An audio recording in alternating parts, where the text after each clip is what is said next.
We have people from all over. Something like this comes up, then I It can. would be good to have an international voice. That's one of the things I tried to listen to.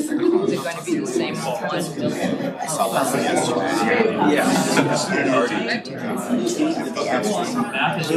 DC, but mostly California. All right, everybody, welcome.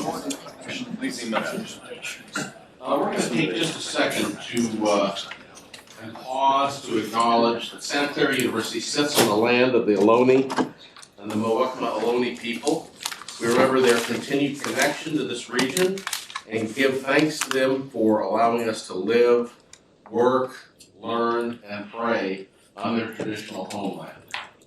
We offer our respect to their elders and to all Ohlone people of the past and present. Thank you for coming, everyone. My name is Don Hyder. I have the privilege of being the Executive Director of the Markkula Center for Applied Ethics. We're excited today to have with us the authors of Voting for Ethics, a guide for U.S. voters, the second edition.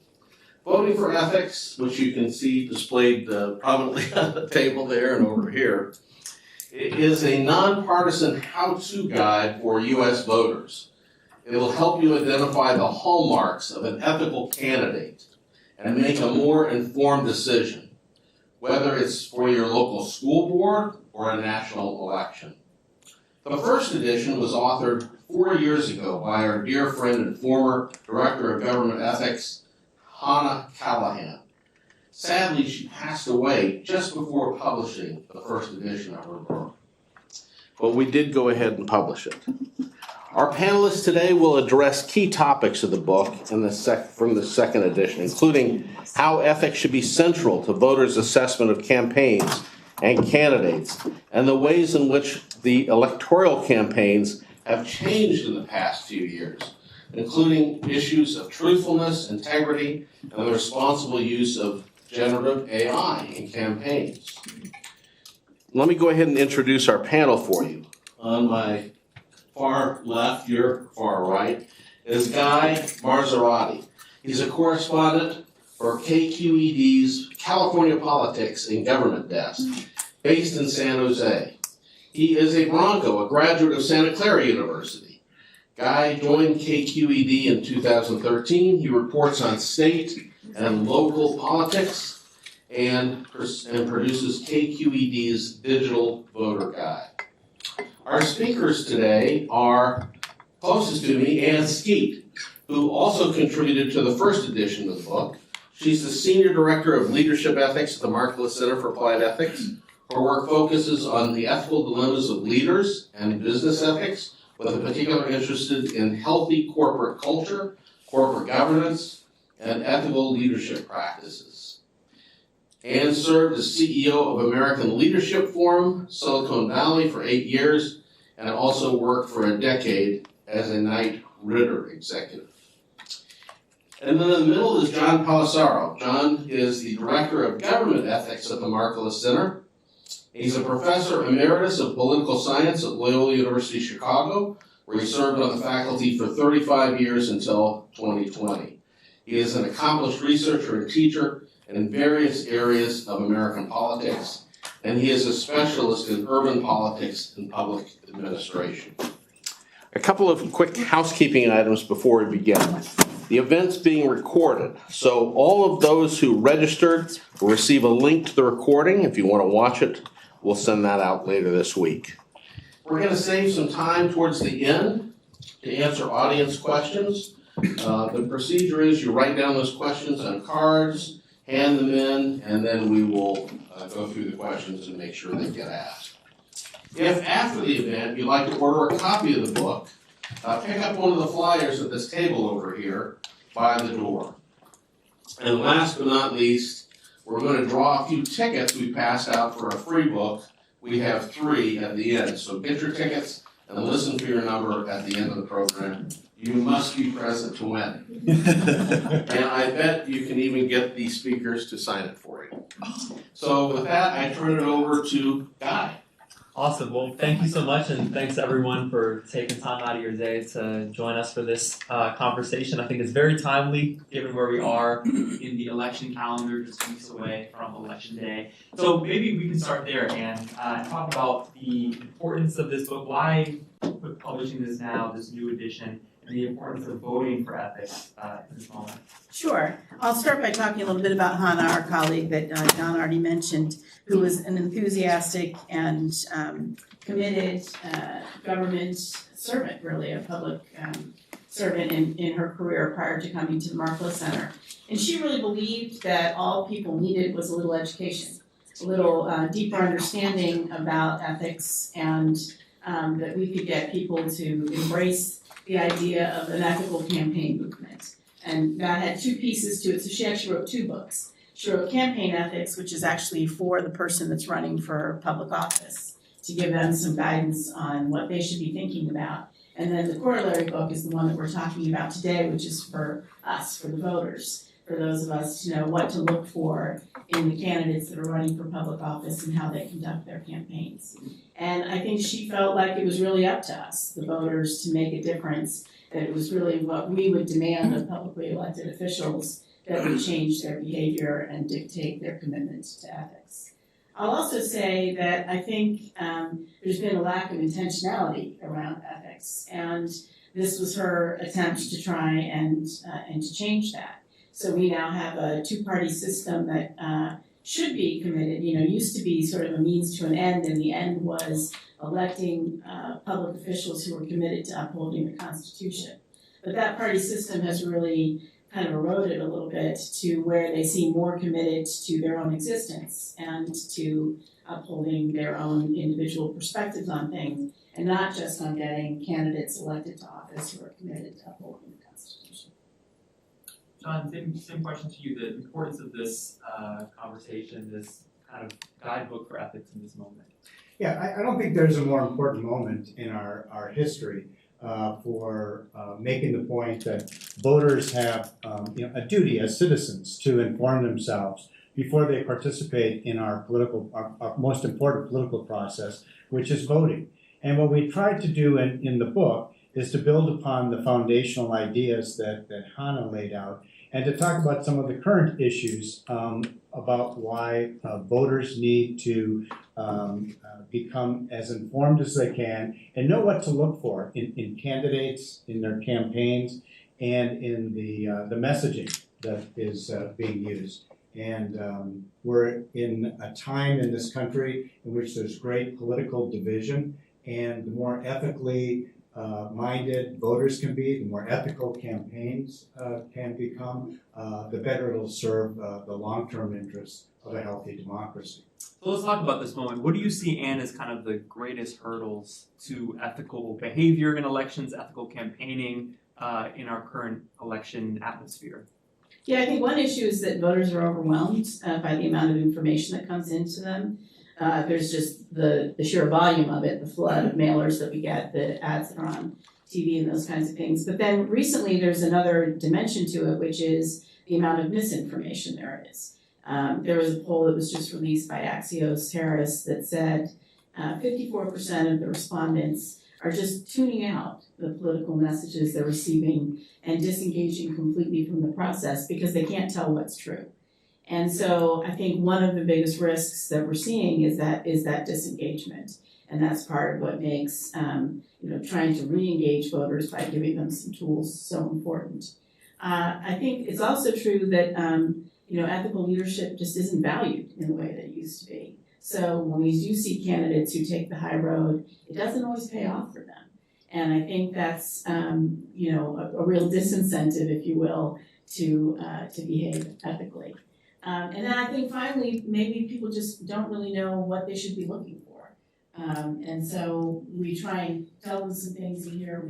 I talk about the sort of practices of ethical leadership, balancing the being and the doing, both the character of the candidate, but also actions that they can take that will actually contribute to bringing ethics forward. You mentioned the decline in engagement. We also see, you chronicle in this book, a decline in public trust in government. But at the same time, we see record highs in terms of voter participation. We saw that in the 2020 election, 2022, 2018. These were high turnout midterms. So John, what do you make of that? Voters participating at rates that far outpace just a decade ago, yet the trust is not there in government. Yes, I mean, eligible voters turn out to participate in our elections, particularly the presidential elections when we get the highest turnout. And in 2020, we had 66% turnout. And it's really driven by two things. It's the candidates and the issues that are present. If you take a look at some of the most important issues that tend to drive people to vote, it's the economy, it's issues of national security and war, and it's in more recent years, it's been things like the pandemic that caused people to want to participate in the 2020 election. The candidates make a big difference also. One of the things that accounts for the rise of voter turnout in the last decade has been young voters being more motivated to vote by younger candidates. People like Barack Obama, for example, helped to bring young people out to vote.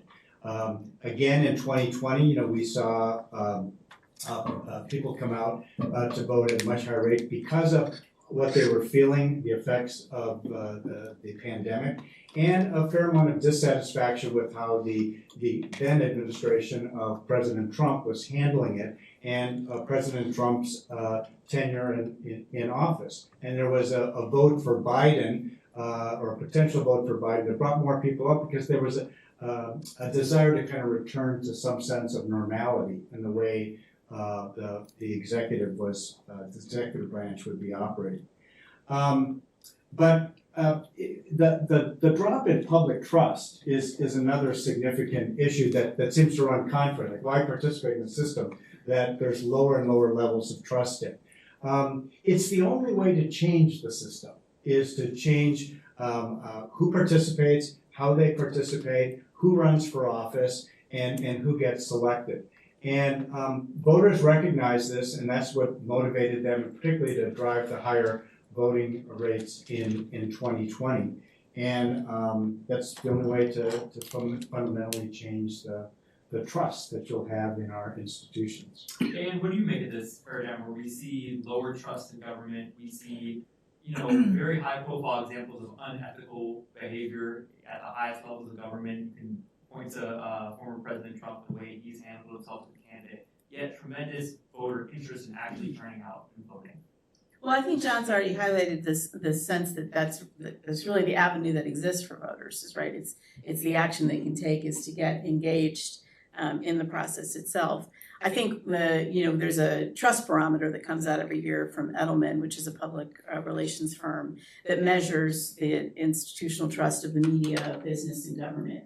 And so it's true that trust in government leaders in particular is at an all-time low. Last year, they were rated the lowest of those three categories. And I think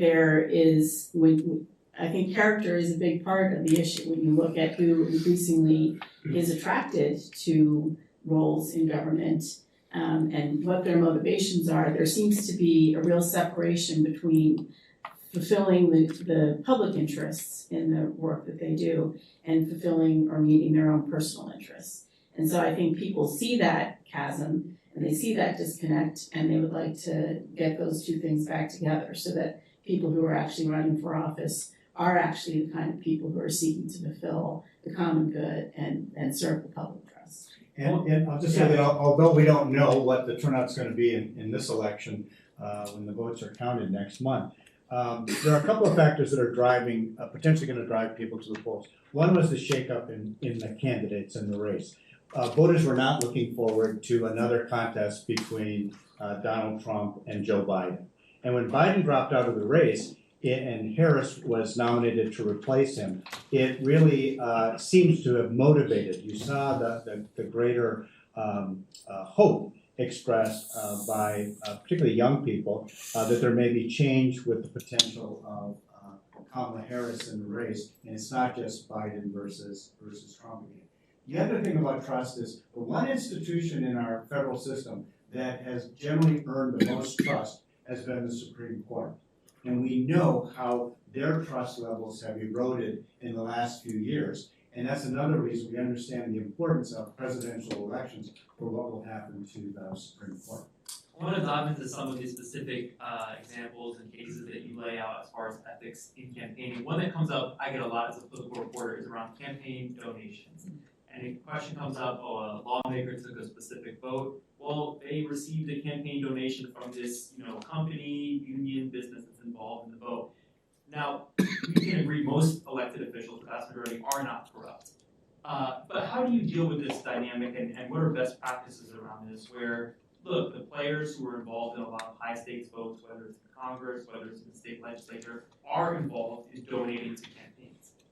There's some of the best practices that we highlight in the book, or that and Hannah talks about in both the books that she writes for the candidates and then also for the voters.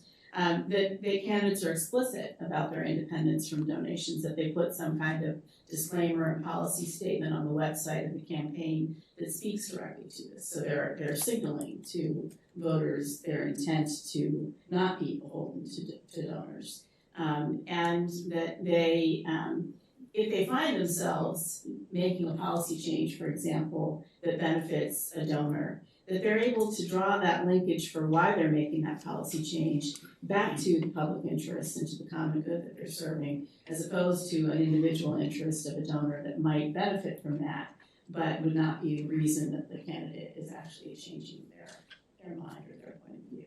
But I think it's really tricky. You see some candidates, one of the savviest moves, but also one of the most difficult in a campaign environment where money is such a central factor, are the candidates who say they're not going to take donations from corporate sponsors, for example, and really draw a line in the sand around that. Sometimes those tend to be candidates who have significant personal wealth, and so that's a disadvantage and not a level playing field in that regard. But it is sending a message into the electorate that there is this thing that we should all be looking out for, which is undue influence by donors. And campaign finance is confusing to begin with, right? And we get into these campaign environments where we sometimes see complaints filed, this candidate is not following fundraising rules or disclosure rules. And you write in the book, the damage is often done just by the virtue of the fact that a complaint has been filed, right? We're 3 weeks out, 4 weeks out from an election, and a campaign says, this other candidate is not following disclosure rules. That's not going to be adjudicated before the vote happens. So what do you make of that dynamic? Should maybe there be a higher bar for these kind of complaints in an election environment? Yeah, it's an unfortunate feature of our political system that we create campaign finance rules that we expect people to follow, and then we allow other citizens, their opponents, to be able to file complaints if they believe their opponent is not following the rules. And the unfortunate reality is that damage is done as soon as a complaint is filed. And so setting a higher bar for what constitutes a complaint would be beneficial. It should also be based upon something that is in fact factual and that is easily verified. Because the longer it takes an elections board or an ethics commission to review the complaint, the more the stigma is out there that impacts the person against whom the complaint has been registered. It's just an aspect of our political fundraising environment that candidates have to constantly be soliciting and raising funds from all kinds of different sources in order to finance a competitive campaign.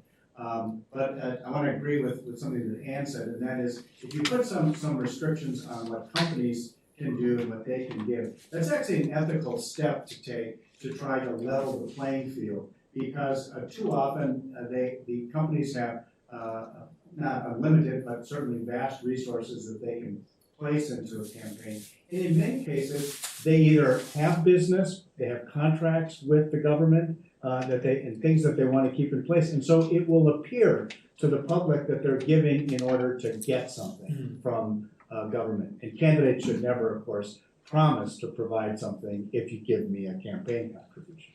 another feature that we see in campaigns that you all write about is the idea of changing one's position either in the course of a campaign or between different campaigns. And this caught my eye because this is the way you all approach this is very different than I think someone like myself or in the political media might approach this. You write in this, a candidate who reverses themselves because they have paused to reason or receive new information is a sign of a candidate with disciplined decision-making and personal courage. Most other campaigns would say, that's a flip-flopper. So how do you arrive at that and kind of explain your thinking around that, Anne? So this might be a minority point of view, I realize, but I think one of the things we want to allow for in the public square is the ability for people to change their mind, to become more informed, to have new experiences, to interact with people who have been impacted by policy decisions and learn from those stories and the impact that is shared with them. And so what you want to be able to do is allow for that without, tagging somebody as a flip-flopper.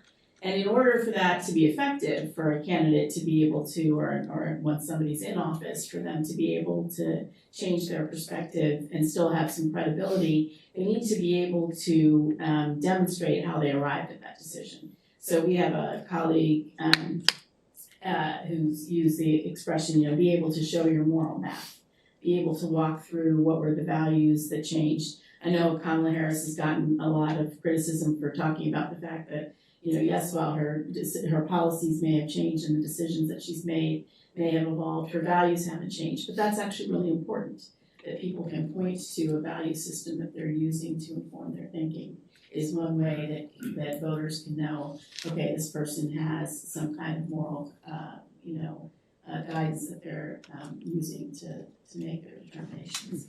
So I actually think just in legislation development alone, that's what happens when Congress is actually working effectively. People are getting together and they're talking and people are giving and taking a little bit. They're not just holding fast to their original point of view, but they're compromising. And just the art of compromise involves being willing to change your mind. And so the fact that we've sort of beaten that out of the process might be one of the reasons that Congress struggles so much to actually do anything. Yeah, it makes me wonder, John, and please, you can be honest with me, whether political media is kind of ill-suited to promote ethical leadership. Because some of the things you outline in this book, whether it's explaining why a position has evolved or apologizing for wrongdoing, I think in the media ecosystem, that's, flip-flopping, that's admitting guilt. What's the media's role in kind of maybe dissuading candidates from pursuing ethical leadership? Well, I think one of the roles the media has to play is to decide what's relevant. Candidates will flip-flop. And it's not a bad thing when candidates flip-flop after they've been in office for a while and have learned more about a policy area or about an issue and are able to bring that knowledge to inform their own future actions.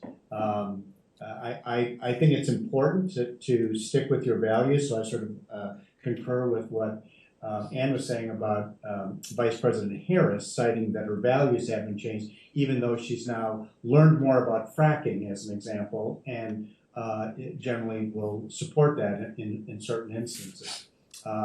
Senator Vance said that he changed his positions on his views of former President Trump because his early views were uninformed. He's more informed because he got to know Trump and got to know what Trump did as president, and that allows him to make better decisions. But I think that the media have to not chase after the immediate moment in which a flip-flop occurs and play a gotcha game with the candidate and try to understand what's driving that. Why did they end up evolving to a different position? Okay, we'll try our best. I want to ask you, Anne, about artificial intelligence, because this is something you've been thinking a lot about in the context of elections. You write that this election is really going to be where a lot of the path forward for ethics and artificial intelligence is formed. How is that looking in the 2024 election?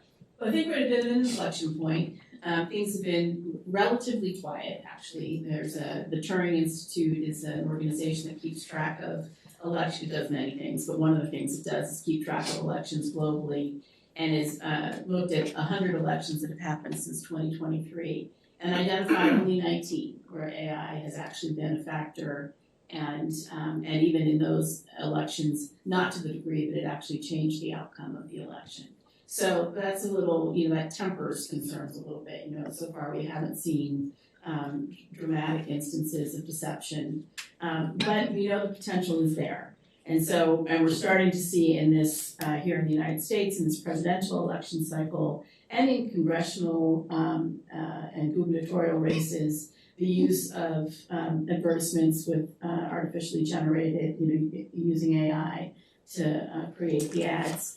And people, that's part of what's contributing and was also measured in that poll that I referenced earlier, to the fact that people are just tuning out and saying, we can't even tell what's real anymore, and so we're not going to pay attention to any of it. So there's deception to worry about, there's disengagement to worry about, and then there's the increasing contribution to tribalism, to the sense that the only thing we will believe is true is that which already confirms beliefs we held in the first place.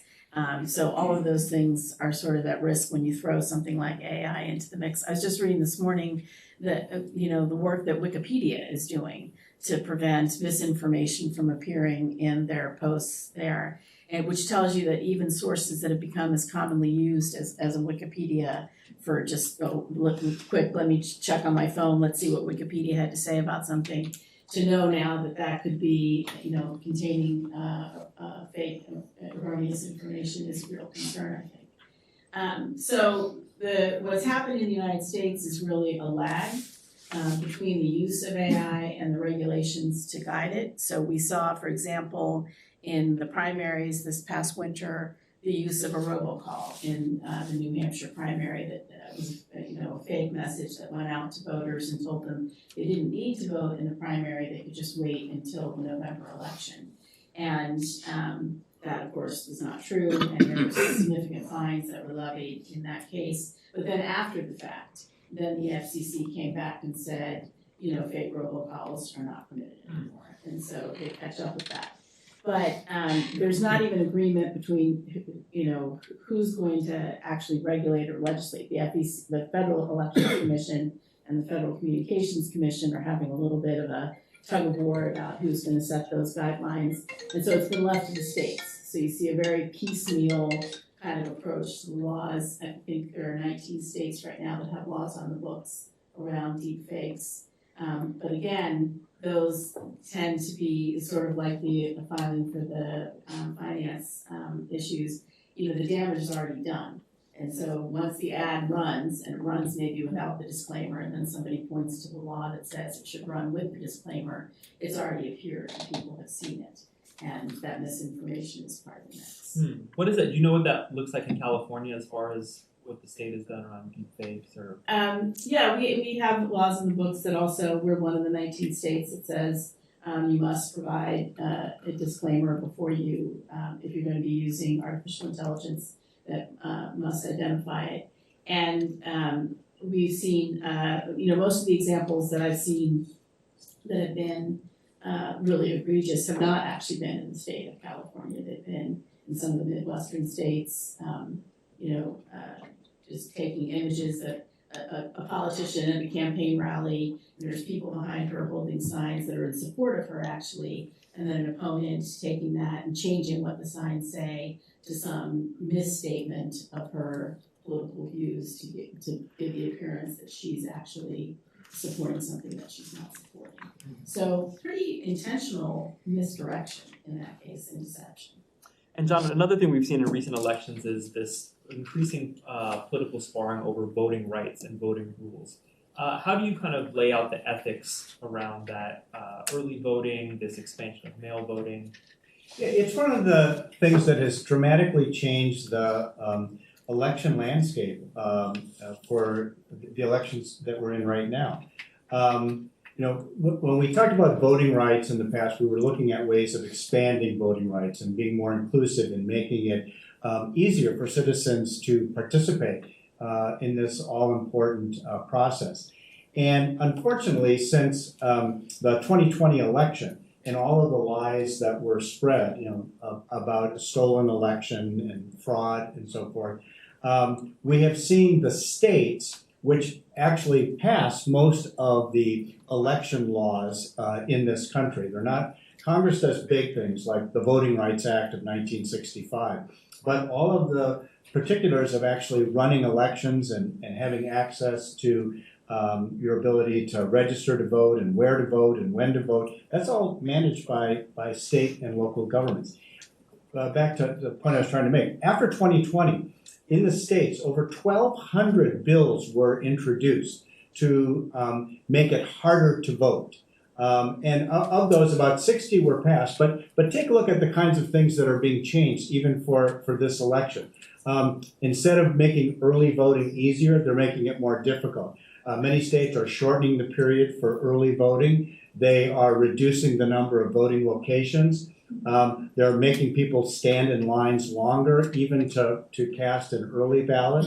They've made mail-in voting more onerous. There are more reasons to reject a mail-in vote than there seem to be to actually accept it as having been done. And there are things that we do, for example, requiring security envelopes and signatures and dates that are not necessary because everything is digitized to begin with. But this is not really an ethical approach. Ethics in voting is promoting rights, it's promoting fairness, and a lot of the steps that are being taken in the states, which weren't even thought about in states prior to the 2020 election, are really designed to curtail access to the ballot box. And that's really both unfortunate and an unethical infringement on voting rights. Well, I want to make sure to save some time in a bit for audience questions, so you can ask your questions away. But I want to give a few real-world examples of how voting for ethics actually plays out in campaigns. So I've pulled a few examples, hoping to get you both to weigh in on them. And I'll start with one. These are mostly all real-world actually happening right now. And I'll start with one for you, about Ashley. Actually, the AI campaign volunteer, I think this is an actual program that's being used across the country. So Ashley, this chatbot campaign volunteer, is talking with the voter and misstates a candidate's position or says something about the other candidate in the race that is not accurate. Now, Ashley is not a human, so they can't be fired the next day. Right. How does the campaign handle this ethically? Yeah, I mean, that's one of the challenges of using AI is that lack of accountability. And so, of course, what the candidate should do immediately is correct the situation, is sort of restate what their position is, and should consider, the cessation of using Ashley. Because Ashley is not behaving in accordance with the values of the candidate. And I think it speaks to the vulnerability that the vulnerable position candidates are putting themselves in by making the choice to use AI in that way in the first place. What we would like to see and recommend is a policy statement from candidates that says at the beginning, at the outset, here is in the ways that we're going to use AI in our campaign. Here are the values that we're using to guide those decisions. Here's what we think about AI broadly in society. Here's our policy position on AI, and here's how we're acting in ways that are consistent with that. So as soon as you have a mechanism like an Ashley that's not acting in accordance with your values, it's time to stop using that, and it's definitely time to set the record straight. John, I have one for you about campaign finance. This is something that we've seen in primary campaigns, both in California but also nationwide. Candidates spending money to boost a candidate that they would like to face in the general election. And I'll give everyone an example. This has actually happened in California in March in the primary for U.S. Senate, where Adam Schiff, a Democrat, actually spent money on behalf of Steve Garvey, a Republican candidate, in hopes that Garvey would finish in the top two and that Schiff would face Garvey in the general election. He did that by literally just doing ads with himself and Steve Garvey kind of in the split screen. This is certainly strategic campaign behavior. Is it ethical?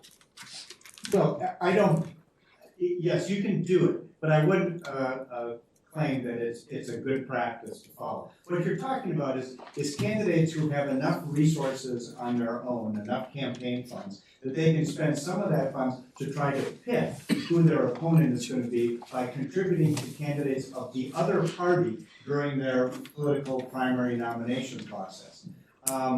it injects a level of unfairness in them, because if you didn't have excess funds that you could be using, you wouldn't be spending them on the other party's primary election.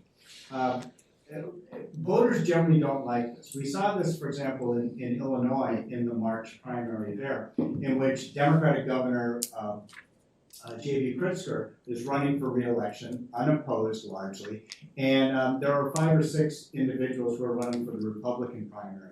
And the Pritzker campaign and its friends began pumping money into Mayor Richard Irvin's campaign. He was the mayor of, still is the mayor of Aurora, Illinois, and tried to get him to be knocked out of the race. The net effect of it was that money ended up flowing to the person who did become the Republican nominee, Darren Bailey. And Bailey was actually not the strongest candidate in the end. It just, when it began to be known that the Pritzker campaign was spending money on Republican candidates, multiple ones, and then decided to zero in, the net effect was that the election ended up being one in which Pritzker had the weakest potential of candidates that he had to run against. I can imagine for voters this being a situation where they say, well, I'm hearing these candidates say how much they disagree with each other, how much they're nothing like each other, yet they're doing these kind of tactics almost to like pick, okay, here's the opponent up in your face. Right? That can't help contribute to trust. No. We don't think it's a good practice. I'll give you one. This is very close to my heart. So we had a congressional debate scheduled, actually here in the South Bay. I was going to moderate last week with NPC. So these are 2 Democrats running for Congress, Sam Liccardo and Evan Lowe. On the day of the debate, Sam Liccardo says, I have laryngitis and I can't speak. I've lost my voice and I can't participate in the campaign. Immediately, the Lowe campaign came out and said, this is suspicious. How do we know he actually has an illness? How do we know he's not just ducking from a debate? What is the candidate's ethical responsibilities in that situation? Should they release their doctor's note, their medical prescription, which Liccardo did actually? Well, how do you see that? I mean, I think a limited explanation would generally have been acceptable, in past elections. But there's so much scrutiny now of how candidates are posturing and whether they're trying to avoid having to participate in the debate, that it was probably wise for Liccardo to release a doctor's note, whatever, saying that he did in fact, have something that prevented him from speaking effectively during the debate. But I don't think it should be a broad expectation that if a candidate backs up to something that they say is due to illness, that they have to release much more confidential kinds of medical records. All right. Well, debate is rescheduled for this Friday. So tune in. And he agreed to participate. Yeah. So I think that kind of answers. Fantastic. Well, we have about 15 minutes left. I'd love to turn to audience questions if you have any. I think you can write them in. Any last questions? Thank you.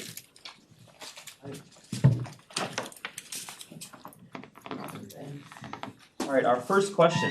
Do you have any thoughts on the practice of not voting or third-party voting as quote-unquote a protest vote? How do you respond to these arguments, I guess, for and against pursuing that? Definitely have a point of view. We actually wrote a piece for Santa Clara magazine that lays out our perspective on this. And the way I like to help people think about this is to turn to a quote from a man that I really respected, John Gardner, who was the secretary of HEW a Republican who served in Lyndon Johnson's Democratic administration. And he would say, liberty and duty, freedom and responsibility, that's the deal. And so, in other words, we have obligations and responsibilities as citizens, and because we're given the right to vote, an engaged electorate is part of what makes a democracy work. So we have an ethical duty to cast a vote and to do it based on information, to not, do the opt-out vote, the write-in candidate that's not going to have any impact, or just to make a statement, but to actually make a choice and to decide. There's plenty of information that's out there about the candidates, and we'll get even more here in these last few weeks leading up to the election. There are many of candidates at both local, congressional level and local engaged. There was a mayoral debate for San Francisco. There's the congressional debate for one of the districts down here. So there's ample opportunities for for voters to learn about candidates and make their decision. I would add too that I think we have to respect the right of voters to choose someone other than from the two major parties and to choose a third party candidate. That's one's right, and we certainly want to protect that. Participation is very important, and that's recognizing your duties as a citizen. But I would also, suggest that the ethically informed voter is going to be one that's going to weigh the costs of casting a vote for a third-party candidate during a close race in which the third-party candidate is unlikely to win, and the consequences of one or the other of the two-party candidates being selected will have important impacts on our political system. Our next question, how can I and we as a society engage with voters who aren't already sure of voting Trump or Harris? And I should say the universe of undecided voters is a lot larger when you bake in people who say, I might not even vote at all, than it is for people certain to vote but not sure who to pick. But this question, how can we engage with those voters? Yeah, so at this point, we probably have, less than 10% of voters that are undecided. And in many ways, what I would say to those who are undecided about voting or picking either of the two major party candidates is to not only think about your duties here, but how can you inform yourselves quickly about this? And it's really going to reliable sources, good journalistic sources to get information on the candidates. You can go to their campaign websites. You can look at the party's adoption of their platforms. There are big differences between those. But at the end of the day, it's really about going to trusted, reliable information to inform yourself and help yourself make that ethical choice about whether I'm going to vote. And now that I have this information, is it my duty, in fact, to exercise that vote?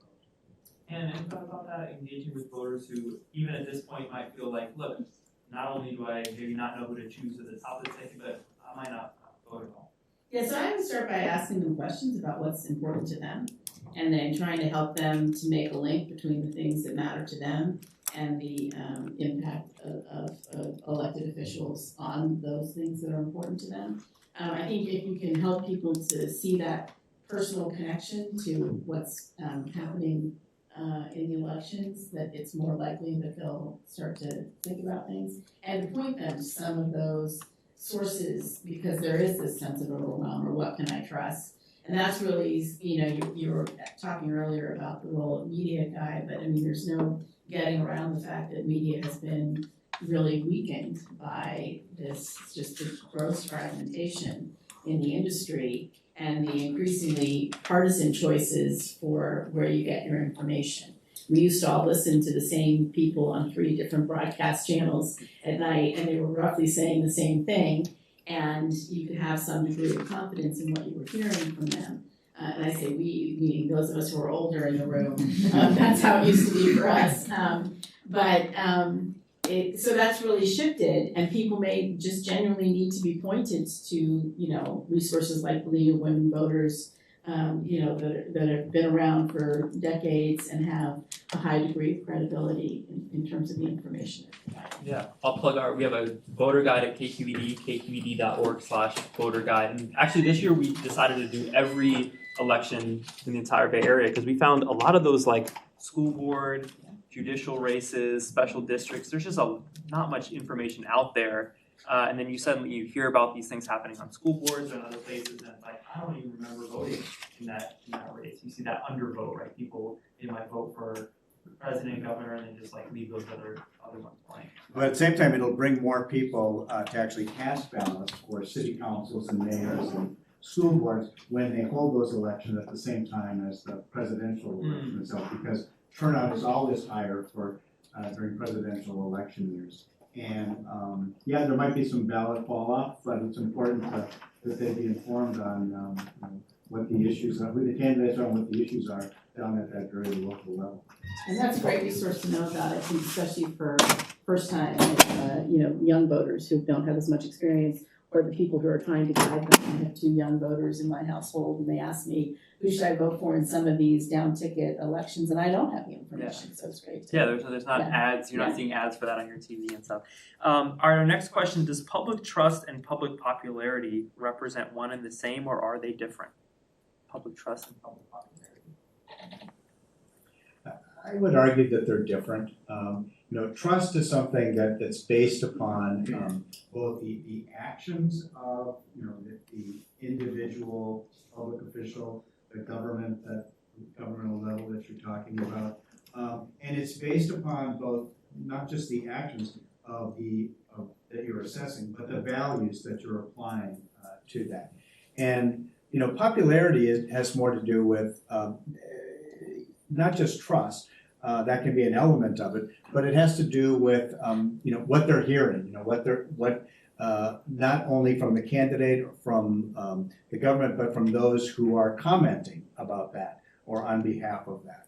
And I think you have to draw a distinction between trust, which is really based upon actions and values, and what is more of a popularity contest when it comes to looking at what you're hearing and what's being said about public officials and institutions.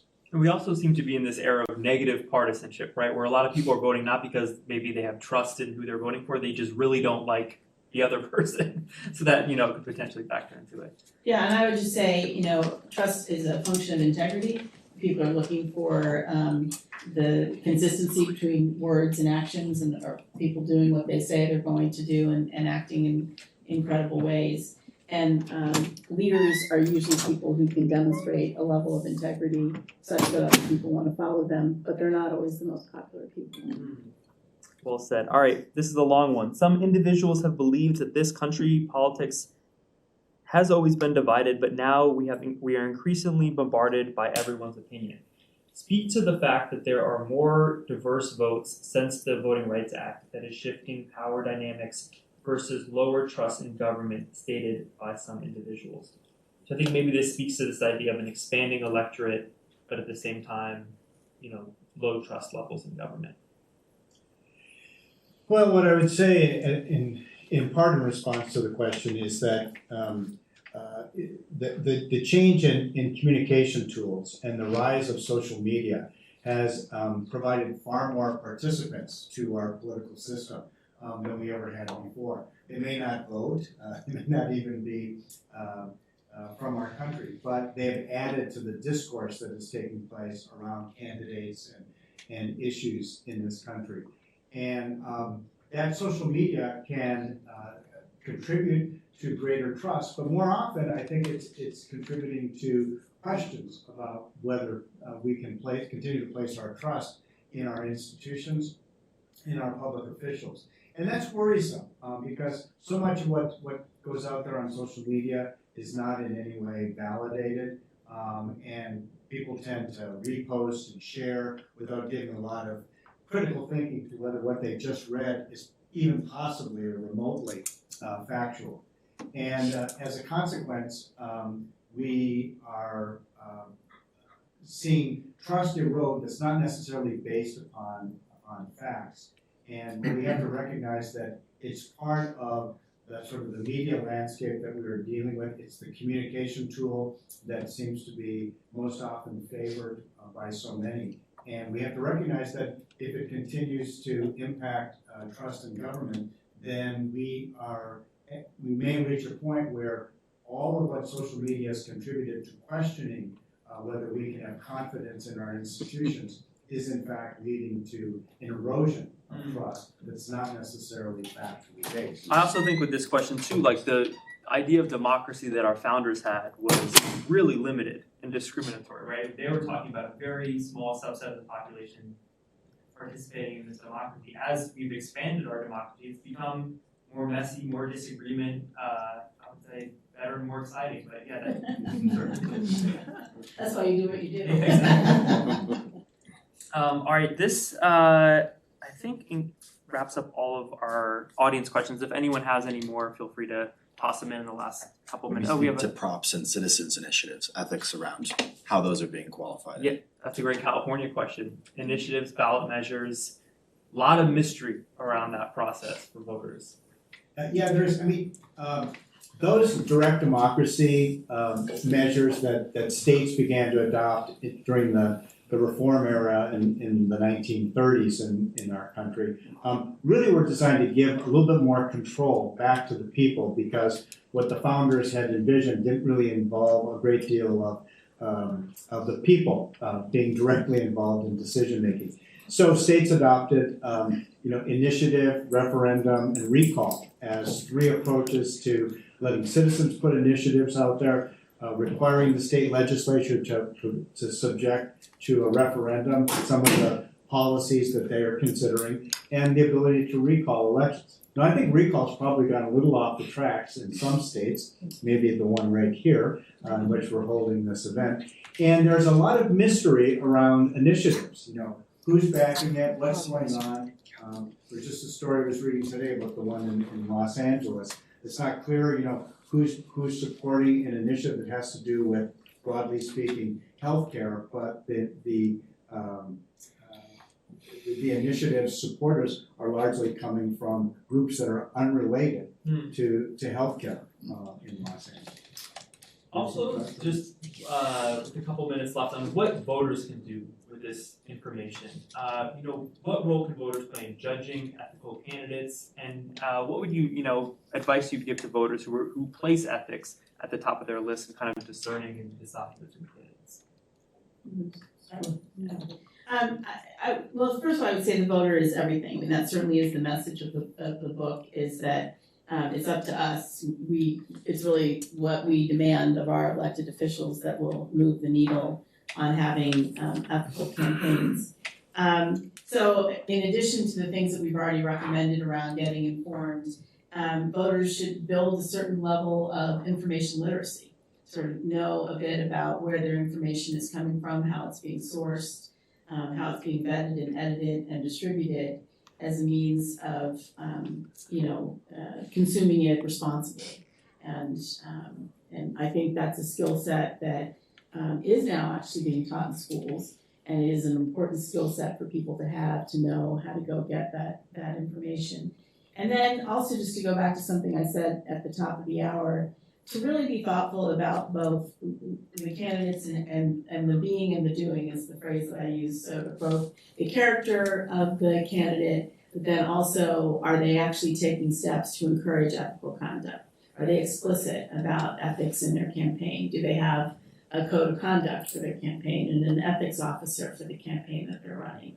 And are they trying to make conscious attempts to build community, to always put the public interest first, to clarify things when they go wrong, to invest in developing a healthy and strong political election system? So those are some of the things, the specific things that you can look for a candidate to be doing to have a sense that that candidate is really committed to ethics.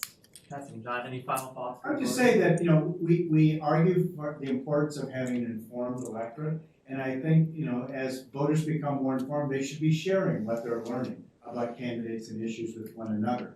And they should be applying the same criteria to the way campaigns are being conducted in an era of AI as they did to earlier campaigns. Are they factual? Are they relevant?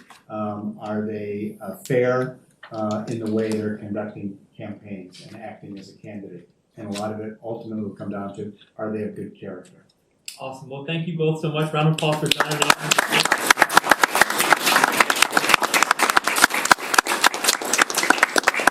We've got some books to